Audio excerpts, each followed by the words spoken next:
Bertahan hidup 100 hari di Minecraft Ocean Only.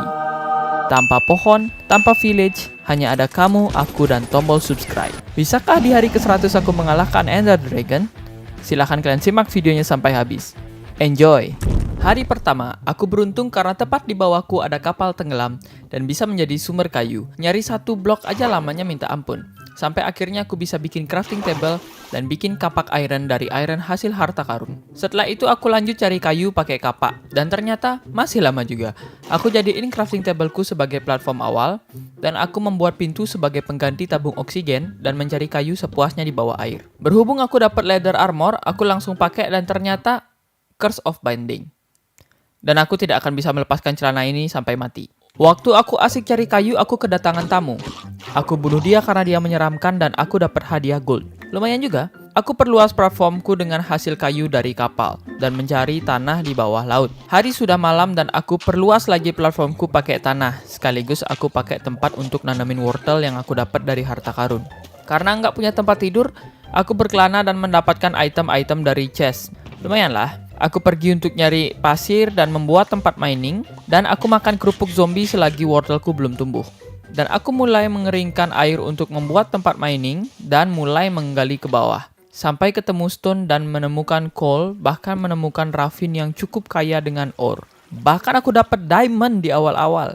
Kayaknya dewa Minecraft sedang berpihak kepadaku. Aku kembali dan manggang kelp buat dijadiin makanan dan iron untuk bikin pickaxe. Sekalian aku pakai cobblestone untuk memperluas platformku lagi. Aku kembali mining diamond dan langsung ngebuat pickaxe diamond. Aku cari obsidian dan membuat nether portal. Setelah jadi aku langsung pergi ke alam baka dan untungnya aku spawn di hutan.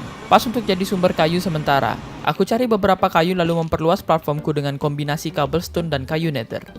Aku memperluas kebunku untuk hasil yang lebih banyak dan mulai memagari platform ini supaya lebih rapi. Aku menghias goa miningku supaya bentuknya seperti rumah dan lanjut membuat platformnya supaya semakin keren.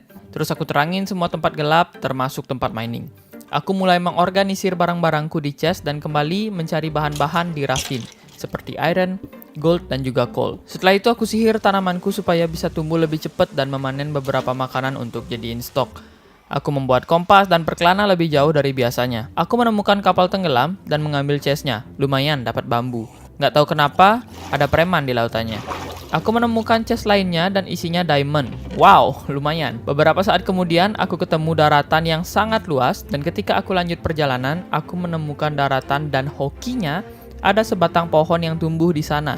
Bahkan ada tebu juga di sana. Asli, ini hari terbaik. Aku memutuskan untuk balik ke rumah dan menanam pohon dari sapling yang aku dapat tadi. Aku membuat kebun baru untuk hasil panen yang berlipat. Aku mencoba jalan-jalan ke nether dan ketemu pos ronda babi nether. Aku tertarik sama chest yang ada di dalamnya dan aku mencoba memakai cara licik untuk selamat dari satpam-satpam yang jaga. Lumayan dapat gold apple dan magma cream yang banyak. Setelah itu aku kembali ke overworld dan pohonku udah pada tumbuh. Aku panen wortelku dan memindahkan tempat bambu dan memancing sambil menggaruk kakiku yang gatal sampai akhirnya aku dapat name tag. Lumayan. Di hari ke-14 aku punya ide untuk ngebuat enchantment table dan bukunya berasal dari buku trading dengan piglin yang aku disenchant supaya bisa menjadi buku biasa. Karena di sini susah banget buat dapetin kulit. Akhirnya aku buat enchantment table dan aku siapin platform khusus untuk tempat itu. Hari selanjutnya aku mulai memanen wortel yang aku punya dan mengambil ikan hasil tangkapan kemarin. Setelah itu aku pergi ke pertambangan untuk nyari beberapa cobblestone dan ore-ore lainnya sampai aku bisa menemukan sebuah goa yang ternyata adalah mineshaft. Awalnya aku menjadi supporter zombie dan sampai akhirnya mereka malah benci aku. Aku dapetin chest yang hasilnya lumayan ampas maksudnya. Aku berpetualang dan menyusuri lebih dalam lagi sampai akhirnya aku menemukan cave spider spawner. Tapi aku kabur karena takut sama poison. Aku kembali dan merapikan barang-barangku dan membuat kasur untuk pertama kalinya dalam world ini. Dan tidur sembari disirami rintik-rintik hujan. Bangun pagi, ku terus tebang bambu karena berencana memperluas lagi. Nggak tahu sih bambu ini bakal aku jadiin apa karena yang aku tahu cuman untuk jadi scaffolding. Setelah itu aku ada ide untuk membuat platform dari tanah supaya pasif mob mau spam. Pasif mob itu sejenis ayam, sapi, domba, dan kuda. Setelah itu aku lanjut mencari kayu dan juga memanen wortel. Sambil makan wortel aku menunggu pasif mob untuk spawn tapi tak kunjung datang. Besoknya aku memperluas lagi platform ini. Setelah itu aku kembali berurusan sama item chest dan sekarang aku sortir per kategori supaya lebih nyaman rasanya setiap mau ambil barang dan nggak pusing ngelihatnya. semuanya. Di hari ke-18, aku awali dengan bertamasya keliling Nether sampai dapat achievement.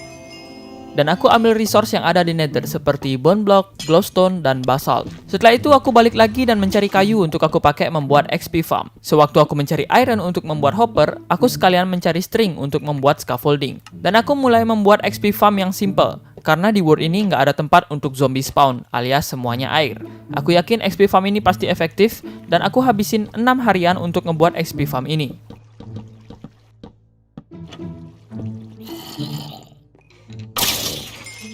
Setelah hari ke-24, aku lupa pencet tombol record dan nggak bisa nunjukin ke kalian proses nemu fortress. Tapi fortress ini nggak jauh dari portalku. Di sini aku sempat mati dan aku bisa ambil balik lagi barang-barangku. Aku udah nemuin blaze spawner dan berencana nyari beberapa blaze rod. Susah banget nyarinya karena aku lupa bawa potion fire resistant. Aku berhasil dapetin 8 blaze root dan di perjalanan pulang, tapi aku balik lagi dan berhasil nemu barang-barangku, terutama 8 blaze root itu. Aku kembali ke rumah, di saat aku lupa pencet tombol record, sebenarnya aku juga nemuin villager zombie dari XP farmku. Blaze tadi aku pakai untuk membuat brewing stand dan memulai membuat potion of weakness. Di saat itu aku iseng cari XP dan beruntungnya aku nemu villager zombie yang kedua. Dan di akhir hari ke-33, aku punya 2 villager. Di hari ke-34 sampai dengan hari ke-40, aku berencana membuat rumah. Aku mencari bahan-bahannya di Nether dan setelah itu aku mulai dengan membuat platform. Awalnya aku rada bingung untuk ngebuatnya karena aku nggak mau bentuknya kotak polos. Tapi akhirnya aku dapat cahaya ilahi dan dapat inspirasi untuk bentuk rumahnya. Pas istirahat malam, tiba-tiba aku diajak mabar ML sama Phantom. Tapi aku tinggal tidur. Besoknya aku lanjut proyekku mulai dari kaca, atap, dan yang lainnya. Bentuknya keren dan aku suka warnanya yang hitam. Aku hias bagian dalam dan aku akhiri hari dengan memakan wortel sambil memandang rumah baruku. Besoknya aku mulai untuk mensortir barang-barang yang aku punya supaya lebih rapi dan terorganisir. Setelah itu aku jalan-jalan ke Nether untuk trading, tapi bukan binomo. Dan hasilnya aku nggak dapet kulit. Akhirnya aku nontonin babi berantem sama babi dan ikut berantem sama babi. Aku berencana mencari kulit untuk membuat buku dan membuat lectern. Setelah dapat cukup kulit, aku membuat lectern dan salah satu villagerku kusuruh untuk bekerja. Aku berencana untuk mencari buku Slick Touch dan akhirnya ketemu. Aku nyari Slick Touch untuk mengambil grass block. Dan aku mulai mengambil grass block dan aku sambil mencari seedweed untuk menambah varian kebunku. Aku pulang ditemani lumba-lumba dan setelah kembali aku istirahat dan mulai mengisi grass block di platform tanah. Aku berharap nantinya dengan grass block ini ada passive mob yang akan spawn. Setelah itu aku membuat kebun wheatku sambil menunggu rumput tumbuh dan enggak ada yang spawn juga. Jadi aku iseng makein bone meal dan kuhabiskan hari AFK sambil memandang hijau rumput menunggu kedatangan Sepi. Di hari selanjutnya aku membuat platform rumput yang posisinya lebih tinggi lagi. Kali aja passive mobnya mau spawn kalau ketinggiannya di atas perairan. Ketika aku panen sugarcane, aku baru nyadar kalau pumpkin farmku lama nggak tumbuh-tumbuh. Aneh. Setelah itu aku ngebuat cobblestone generator supaya nyari stone-nya nggak jauh-jauh. Jadi aku tonton tutorial dulu. Setelah itu aku lanjut ngebuat cobblestone generator dan aku habiskan waktu untuk mining stone sebanyak-banyaknya sampai hari ke-50. Hari ke-51 aku memindahkan tempatku menanam pohon karena aku yakin usaha memunculkan mob pasif ini pasti akan gagal total. Aku iseng nyoba terjun indah karena sekalian mandi. Setelah itu hasil cobblestone kemarin aku pakai untuk memperluas wilayahku. Aku memanen bambu dan merapikan chest. Setelah itu aku muncul ide untuk membuat villager breeder. Dan mentransfer villager ke sarang barunya. Agak ngeselin sih waktu mentransfer villager yang kedua. Aku ada ide untuk pakai wortel dan mereka malah jatuh ke perangkap bayi villager. Aku meluapkan kekesalanku dan meledakkan villager breeder ini.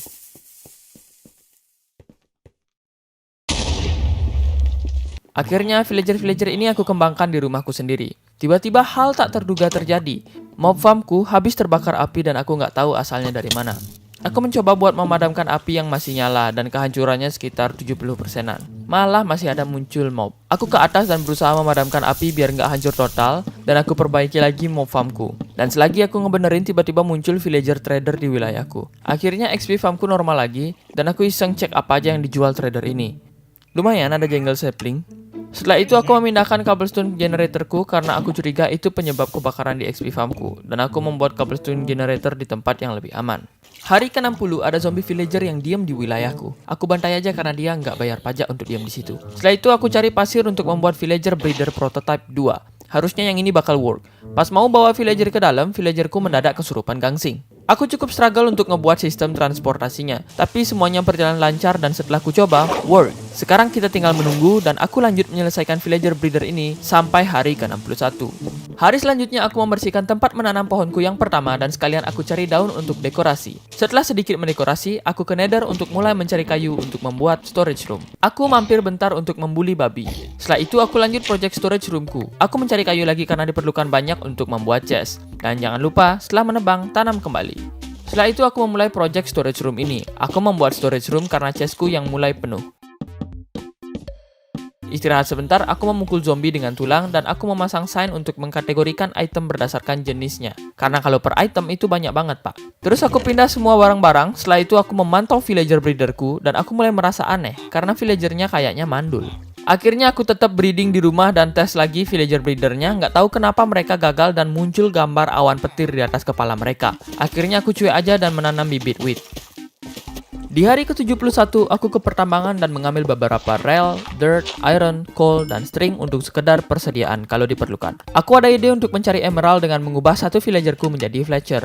Dan setelah itu, aku nonton adegan dewasa dari villager dan akhirnya mereka mau skidi pap-pap. Dan aku menghancurkan villager breeder prototype 2 karena gagal menghasilkan villager. Dan aku mencari kayu untuk dijadikan stick dan aku jual ke villager Fletcherku. Aku menambah lagi villager Fletcher untuk tambahan emerald. Dan di saat aku mencari kayu, aku pun punya ide untuk mencoba adegan di videonya Dream. Jangan komen apapun di kolom komentar tentang hal itu. Aku meneliti villager breederku. Breeding pertama berhasil, tapi entah kenapa breeding kedua gagal. Ada awan petir lagi di atas kepala mereka. Besoknya muncul iron golem yang menggila. Dan aku lanjut lagi menghancurkan villager breederku. Karena aku berencana membuat yang baru lagi, tapi yang sederhana aja, nggak otomatis. Yang penting work. Aku membuat asrama biasa dengan bangunan yang connect dengan kebun. Aku memindahkan semua villagerku dari rumahku menuju rumah baru mereka. Anehnya, saat malam ada beberapa villager yang tidur dan ada beberapa yang ngerumpi sampai pagi. Besok paginya aku trading emerald lagi dan memperkerjakan villagerku sebagai armorer. Dan aku trading sampai menemukan armor diamond. Dan sekarang aku jadi punya banyak stok armor. Akhirnya aku punya armor full diamond cuman dari villager. Yo, full diamond. Aku akhiri hari ke-80 dengan mancing mania. Hari ke-80 menuju ke 100, aku dedikasikan untuk mempersiapkan diri melawan Ender Dragon. Jadi aku memindahkan grindstone ke asrama villagerku, tapi nggak ada pengangguran yang ngambil kerjaan. Akhirnya aku pecat salah satu petaniku dan kusuruh dia bekerja sebagai weaponsmith. Aku membeli kapak untuk menaikkan levelnya dan kugunakan kapaknya untuk menebang kayu. Jangan lupa menanam kembali. Aku trading stick untuk mendapatkan emerald lagi dan kembali menaikkan level weaponsmith villagerku. Sampai akhirnya aku mendapatkan kapak diamond dan disusul pedang diamond. Aku tes dulu pedangku. Setelah itu aku membuat golden apple dan membakar kentang untuk persediaan makanan. Next aku trading stick dan emeraldnya aku pakai untuk membeli busur panah. Aku ngambil juga stok panah di XP farmku untuk tambahan. Setelah itu aku pergi ke Nether dan mulai membunuh Enderman dengan cara yang licik dan tidak berperi ke Endermanan. Setelah dapat cukup Ender Pearl, aku kembali ke rumah dan membuat Eye of Ender. Semua sudah aku persiapkan dan aku enchant panahku juga, dan aku ngambil seember air. Setelah semua sudah siap, aku melempar Eye of Ender. Malah nggak mau terbang. Aku nggak ngerti kenapa aku mencoba untuk tidur, tapi masih nggak mau juga. Aku mencoba untuk mengubah settingannya, tapi nggak bisa. Aku coba untuk masuk lagi, masih nggak bisa juga. Aku frustasi dan membunuh zombie. Aku ke Nether dan membunuh piglin. Aku kembali dan ya, itulah 100 dayku di Minecraft Ocean Only. Sebenarnya aku mau menutup video dengan mengalahkan Ender Dragon, tapi kayaknya aku ada salah pencet waktu setting world.